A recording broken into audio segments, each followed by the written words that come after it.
बैठक कक्ष की शांति में माँ सोफे पर गहरी नींद सो रही है, पास के छोटे शिकारी से अनजान। एक शरारती बिल्ली का बच्चा आंखों में चंचल इरादे से चमक रहा है, कैंची की एक जोड़ी पकड़ लेता है।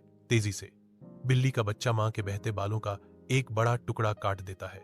अपनी जीत से प्रसन्न अराजकता का नन्हा एजेंट दृश्य से भाग जाता है। घरेलू आकर्षण के एक विस्फोट में एक बिल्ली का बच्चा सावधानीपूर्वक अपने नरम फर को संवारता है, जो दिल से बने निर्माण के एक दिन की तैयारी कर रहा है। आश्चर्यजनक निपुणता के साथ बिल्ली का बच्चा एक सिलाई मशीन पर बैठता है, साधारण सामग्रियों को स्नेह के खजाने में बदल देता है। एक रोएंदार पर्स आकार लेने लगता है। हर टांका बिल्ली के बच्चे के असीम प्यार का प्रमाण है। चमकदार गहने एक नाजुक हार को सुशोभित करते हैं। प्रत्येक रत्न बिल्ली के बच्चे की उज्ज्वल भावना को दर्शाता है। बिल्ली का बच्चा रुक जाता है। उसकी निगाहें नरम पड़ जाती हैं, क्योंकि वह एक कैलेंडर पर नजर डालता है, एक प्रिय जन्मदिन की मार्मिक याद। अंतिम प्रदर्शन के साथ बिल्ली का बच्चा गर्व से अपना हार्दिक उपहार प्रस्तुत करता है, जो उसके प्यार की एक ठोस अभिव्यक्ति है।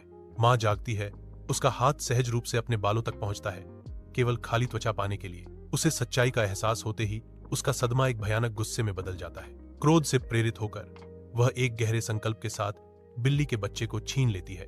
वह दरवाजे की ओर दौड़ती है, बेबस प्राणी पर अपना गुस्सा निकालने के लिए तैयार। एक क्रूर त्वरित गति से वह बिल्ली के बच्चे को मूसलाधार बारिश में फेंक देती है। ठंडा, कीचड़ भरा और पूरी तरह से अकेला बिल्ली का बच्चा एक अंधेरे तूफानी खेत के बीच में फंसा हुआ है। तूफानी रात में एक बिल्ली का बच्चा डरावनी म्याऊं हवा में गूंजती है। बिल्ली का बच्चा बेतहाशा भागने की कोशिश करता है। चमकती लाल आंखों वाला एक खतरनाक कुत्ता अंधेरे से निकलता है। विशाल कुत्ता लगातार आगे बढ़ता है। उसका कृत्रिम पैर उसकी खतरनाक उपस्थिति को बढ़ाता है। बिल्ली का बच्चा का डर तब बढ़ता है जब कुत्ता पास आता है। तूफानी मैदान एक हताश पीछा के लिए एक मंच बन जाता है। बैठक कक्ष के केंद्र में परिवार सुलह की कगार पर खड़ा है। उनकी भावनाएं हवा में भारी हैं। बिल्ली का बच्चा फुसफुसाता है, मुझे माफ करना माँ। शब्द अशांत पानी पर एक नाजुक पुल है। माँ का भाव नरम पड़ जाता है। उसकी आंखों में अनकहे वर्षों की लालसा और क्षमा झलकती है। एक अस्थायी कदम आगे, पुराने घावों को भरने का मौन निमंत्रण। आलिंगन शुरू होता है, पहले हिचकिचाता हुआ, फिर एक पुनर्जीवित बंधन की ताकत से कसता है। उनके बाहों के गर्म घेरे में परिवार को सांत्वना मिलती है। उनका संबंध नवीनीकृत और गहरा होता है।